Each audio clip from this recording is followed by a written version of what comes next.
And I am always confident to say that I am a product of men that believed in women. When we're talking about financial services, we have to start by talking, first of all, to the improvements in terms of access.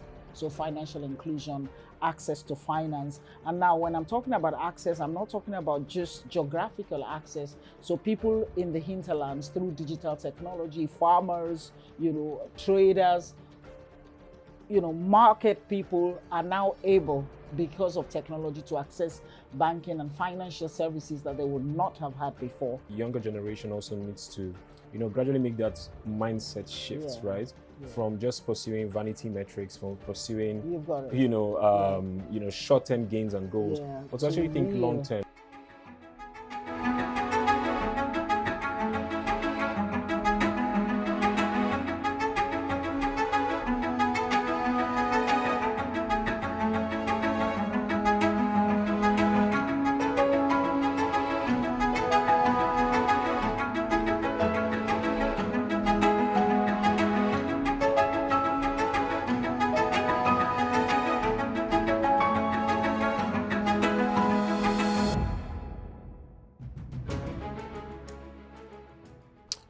Great. I mean, that's such a rich portfolio. But I have a question. I mean, I'm always curious. I mean, you started off your career in law, and then you transitioned, to Harvard Business School. How did you get to that moment when you decided I want to pursue a career and a life in business? Okay. So maybe I need to start by saying that I have always regarded law as an essential foundation for entering the business world, because everything we do in the business space is founded on the law of contracts, invariably. And so law for me was a fantastic introduction and foundation to the world of business. Now, I did start my career working as in the legal departments of financial institutions. And naturally, in the early stages of my career, I felt left out of the actual making of the deals, making of the transactions, taking the investment decisions, taking the credit decisions. So I decided that I was going to need to pivot into the center of the action.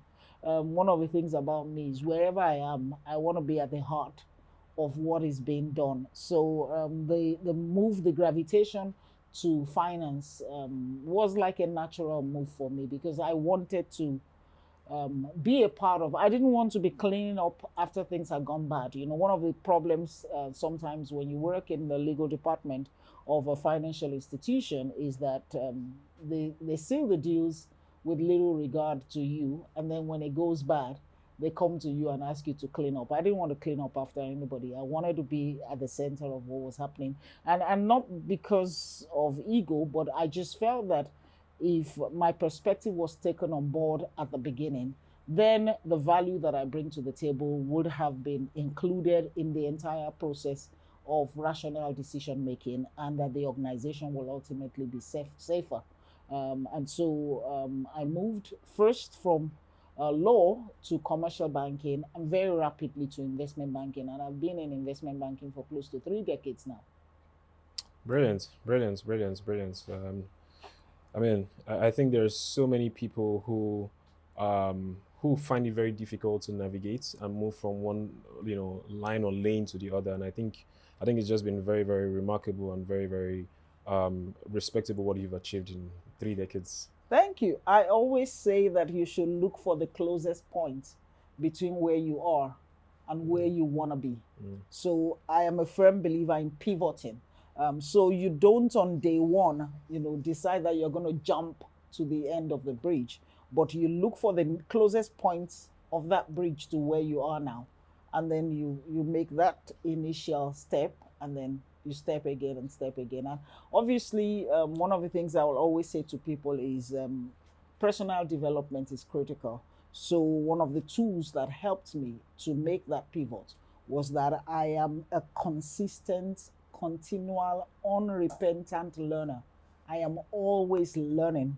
And that's one of the things that has also helped me to navigate the technology space, for somebody of my generation, so to speak. So I'm constantly learning from the next generation. So obviously, I had a master's degree in law, and then I went on to become a chartered secretary first, talking about the closest points, because I noticed that the chartered secretary curriculum included management accounting, financial accounting, and corporate finance. Oh. So I said to myself, I'm not going to first go for the stockbroking qualification. I'm going to go for the governance qualification that is like a meeting point between law and governance and finance. So I went for it and I aced it. And then I got the confidence and then went for my chartered stockbrokers exams, completed that successfully as well. And then, like you said, later went on to first Lagos Business School, then Wharton Business School, and ultimately the Harvard Business School, which I have been to thrice now. And I'm going to go one more time again next March. Brilliant, brilliant, brilliant.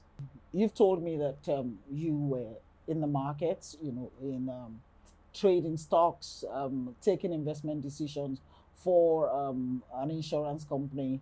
And so I asked myself, how did you get into technology, financial technology? I know it's still financial services, but how did you get into fintech? And what has been the experience for you? It's been an interesting journey. I mean, and I think it's been a journey that has been driven and guided with a lot of invaluable mentorship tips from different people. I mean, I started off always wanting to go into business without necessarily just after school. I mean, I aspired to go to the Lagos Business School at the time, but then I guess at the time I didn't have the requisite years of experience at the time because I was just fresh out of school. But in just trying to figure out how I was going to make inroads into the business world, and I really always wanted to make impact in business, not just in brick and mortar way, but also be in a boardroom, make some decisions that actually shape the future of the country and the economy in itself. And then I had a mentor at the time who was Mr. Kayode Adigun, who is the CFO of Sovereign Trust Insurance PLC. I remember at the time we had this interview. He asked me, "What do you want to do for a living?" And I said, I want to be a businessman. And what he actually said to me was, "Why don't you start in finance? Do you realize that finance people make better business people?" And that was my journey. And then he actually guided my career journey almost as if he knew what was going to happen at the end from the beginning. I started off with credit control, right? Working to understand how credit works, how to manage credit risk, albeit within the insurance space. I was also exposed to the asset management and investment part of the larger group in itself. And then I made my way into financial reporting. Did a bit of financial reporting, and then eventually transitioned into investment. And I think it was the closest thing at the time to real business, right? I felt like as an accountant, I was always dealing with matters after the fact, right? Similar to what I just expressed. Dealing with historical numbers. But then I wanted to follow the market. I wanted to see the trends. I wanted to be able to make decisions that move things forward. And whilst doing that, I also worked very closely with the board at the time. And then I had a member of the board who was Mr. Bimbola Oguntunde, who actually just mentored me at the time. And then actually said, "You know what? I think there is something you can do in tech, bringing your experience. At the end of the day, even if we call it fintech, ed tech, health tech, the core of it is business, right? We're here to maximize value for shareholders and also deliver value to the customers." And that was how I actually transitioned into technology. Also working with the Venture Garden Group.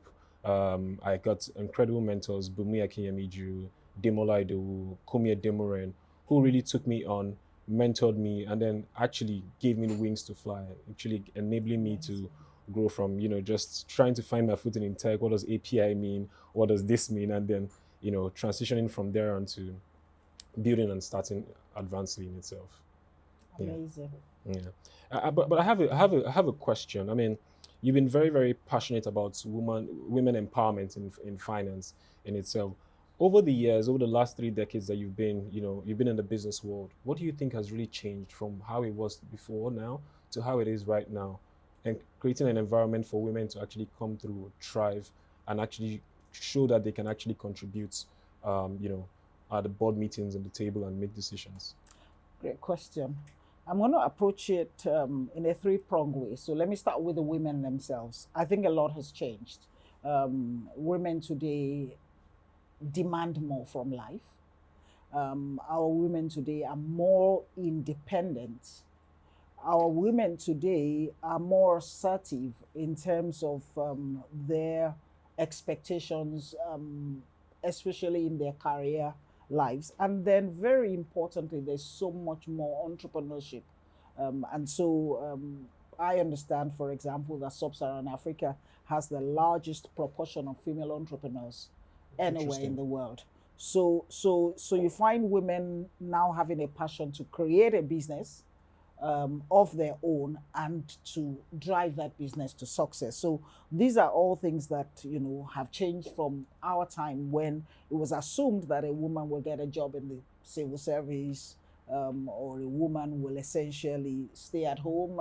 And by the way, I like you know I like the home and I love, you know, um, the family responsibilities, but I do believe that those family duties belong to both genders, Yeah, not the woman balance. alone.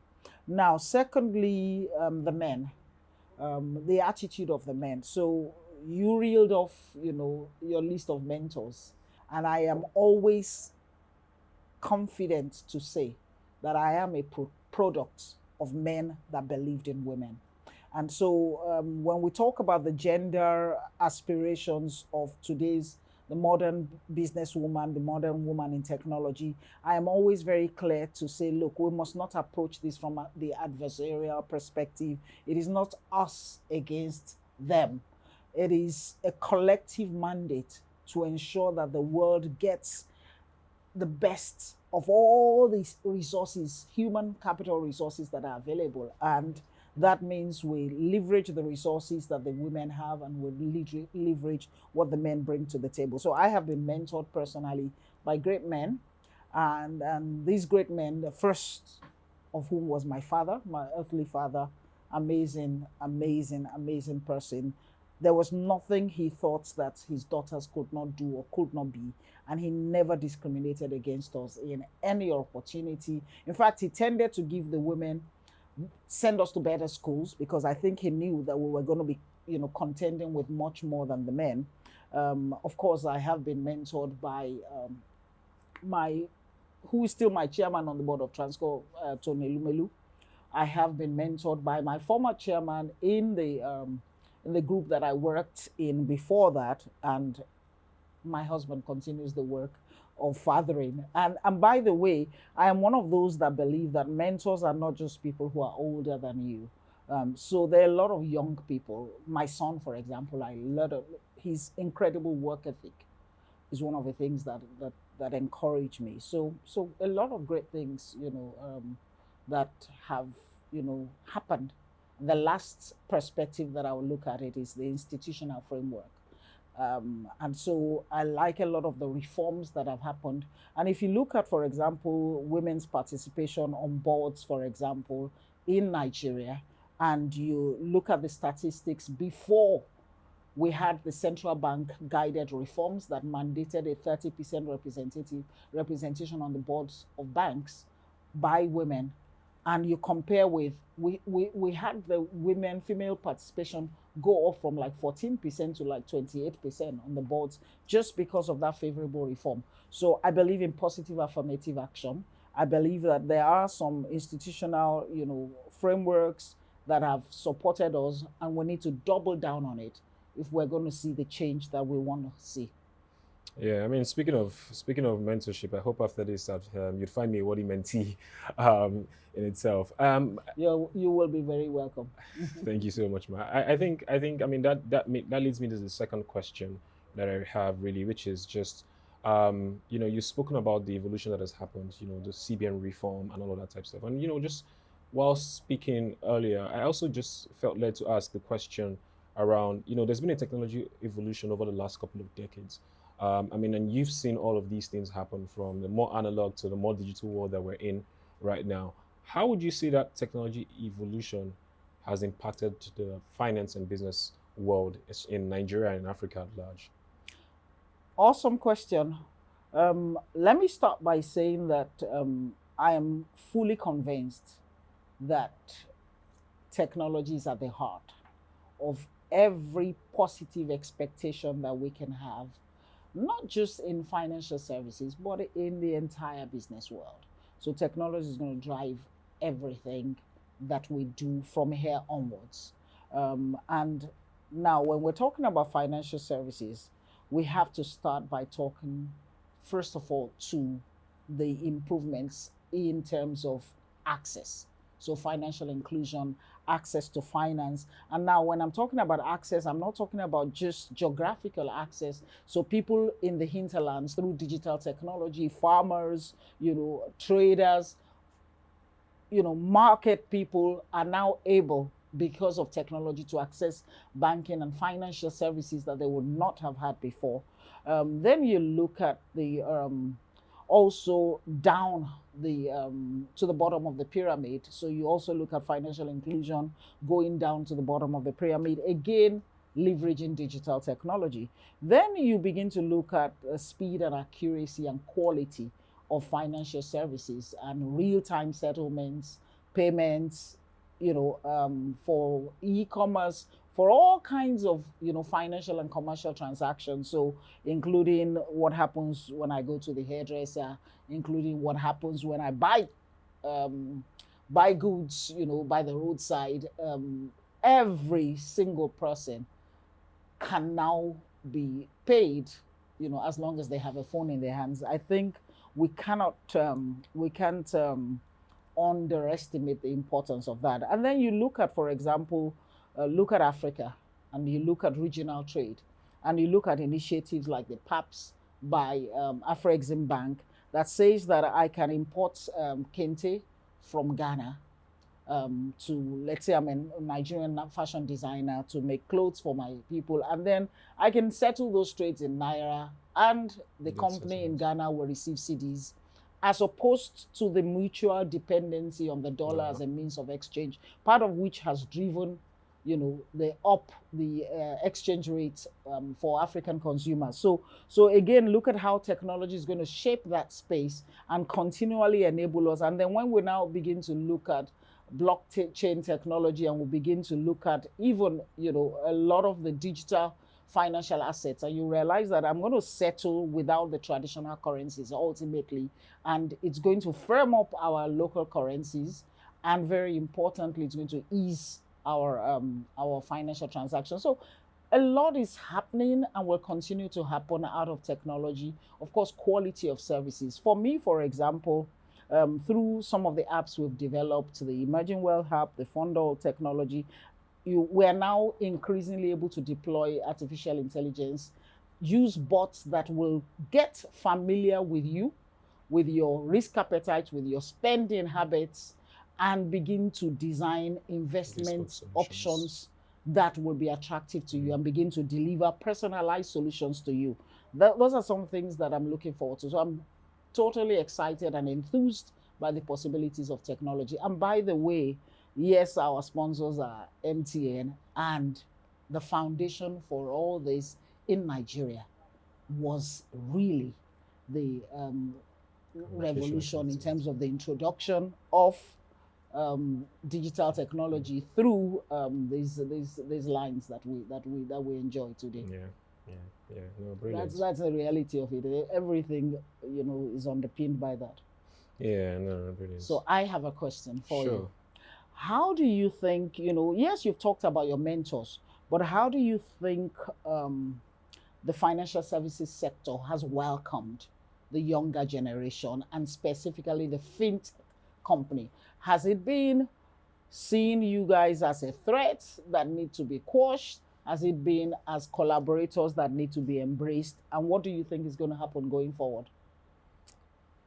I think the generational divide in Africa in itself is a very, very interesting topic, where, in my opinion, the older generation come with a lot more experience, in navigating economic shifts, and navigating financial systems, understanding how to manage risk better, navigate, regulations, and stay within, regulatory guidelines. Whereas the younger generation are a lot more agile, Mm-hmm. focusing on just a lot of innovation, tech-driven solutions, and all of that. And I think that initially, just like with everything that is new, there's a little bit of adaptation period, right? Initially, you'd come out with seeing a lot more fintech saying, "Hey, we want to disrupt the banks. We want to do this, that, that, that," and then the banks as having this opinion of like, "Hey, we're not sure we trust these people. They are Yeah. too young. They're too inexperienced." Yeah. But I think over time, what has helped and what continues to help is a lot of mutual respect and open communication, Okay. right? Respecting and allowing we see that a lot with a lot of banks now. Yeah. Enable. I mean, some of the banks that Yeah. have been very, very great, even partnering with the likes of Advancedly, has been Yeah. banks like Wema Bank, Globus, like Providus, UBA as well, as also creating very enabling environments where they allow the fintechs in itself to focus on agility, innovation, and all that stuff, while Yeah. providing a stable bedrock Yeah. for them to thrive. And I think that in itself, regulation needs to keep up with that. Sure.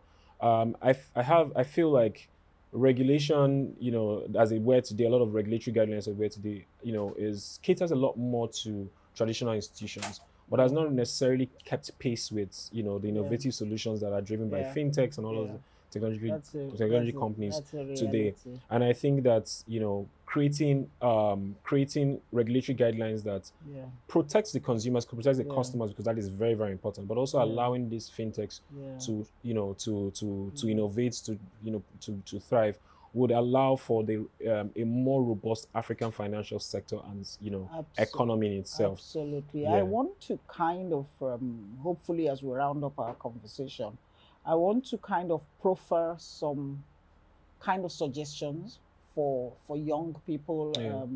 in the technology space, and also the users of technology, and generally young people entering the business world, going forward. And some of the things, and it's something you have hinted at, is one of the challenges that we see in the market is the trust deficit.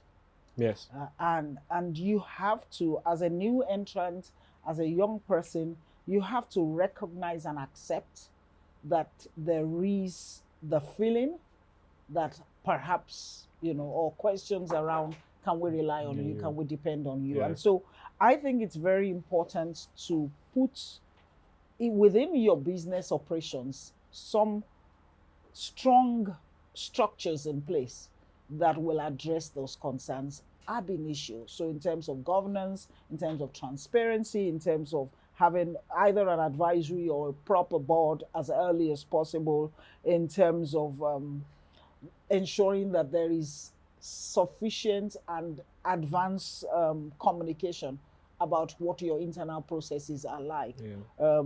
Another thing that I think that should be addressed early is this perception that you have to fake it till you make it. It sounds very good.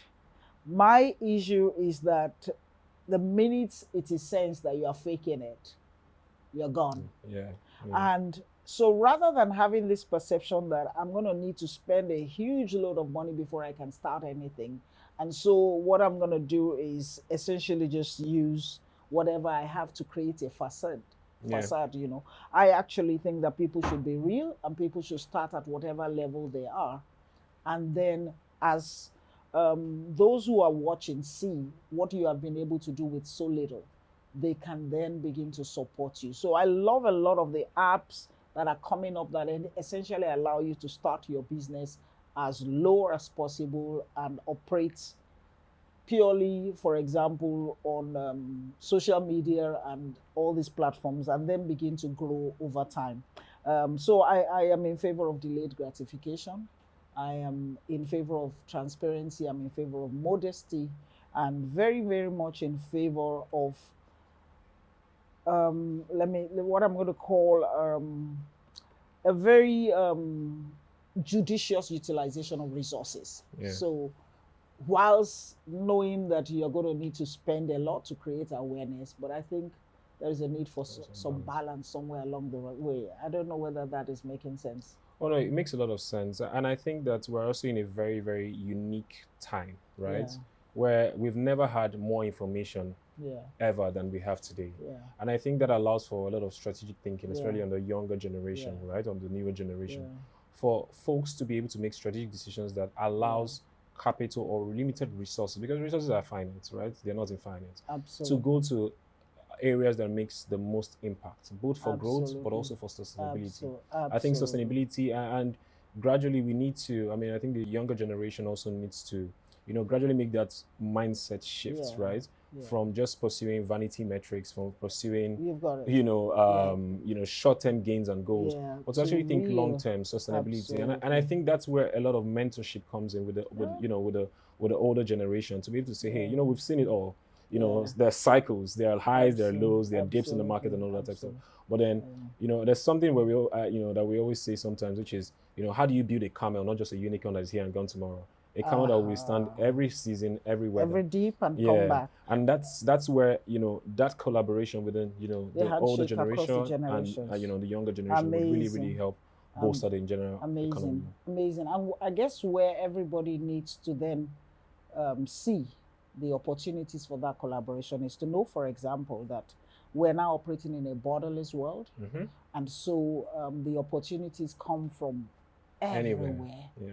And so the solutions must also be solutions that can thrive across borders. And the agility that the young generation brings to the table and the courage that the young generation brings to the table should then rub off on the older generation, so that together we face this borderless world and we take it by storm.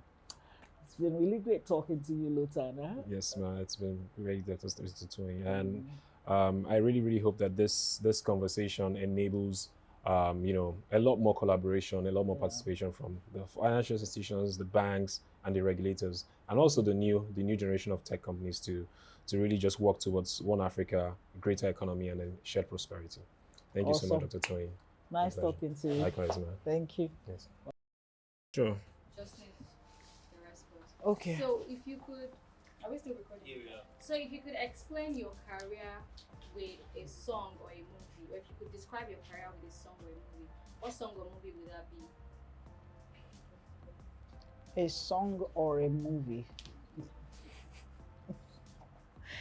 I should have prepared myself for this.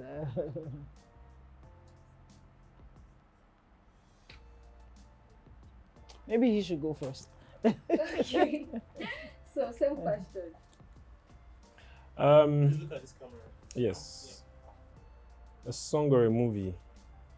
I think I'd say "Blessed" by Wizkid. All right. That works. It's a very new generation, but yeah. Song or movie?